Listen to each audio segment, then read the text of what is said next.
கும்பகோணத்தில் தந்தை பெரியார் மீன் மார்க்கெட் உள்ளது. இங்கு வார நாட்களில் மீன் விற்பனையை விட ஞாயிற்றுக்கிழமைகளில் 3 மடங்கு கூடுதலாக விற்பனை நடைபெறுகின்றது. ஞாயிற்றுக்கிழமைகளில் நூற்றுக்கணக்கான சில்லறை வியாபாரிகள் கும்பகோணம் மார்க்கெட்டுக்கு வந்து மீன்களை வாங்கி கிராமங்களுக்கு கொண்டு சென்று விற்பனை செய்வது வழக்கம்.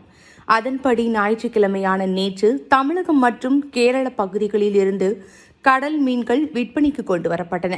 குறிப்பாக செங்காலை, கிழங்கா, நெத்திலி, தேங்காய்பாறை, காணாங்கெழுத்தி, மத்தி உள்ளிட்ட சாதாரண வகை மீன்கள் விற்பனைக்கு கொண்டு வரப்பட்டன. இதில் செங்காலை கிலோ ரூபாய் 100 முதல் 300க்கும், கிழங்கா ரூபாய் 100க்கும், விரால் 500 ரூபாய்க்கும், நண்டு கிலோ 500 ரூபாய்க்கும் விற்பனை செய்யப்பட்டது.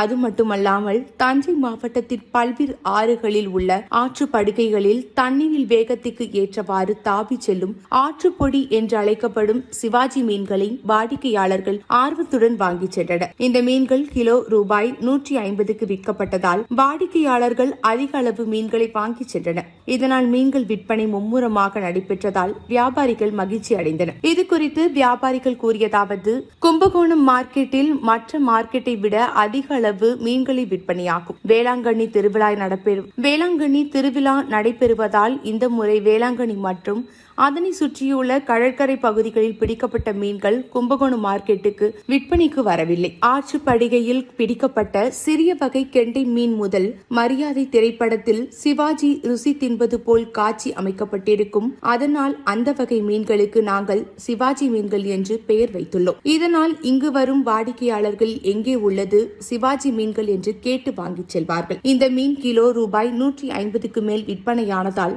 நாங்கள் மகிழ்ச்சியோடு இருக்கிறோம் என்று கூறினார்கள்.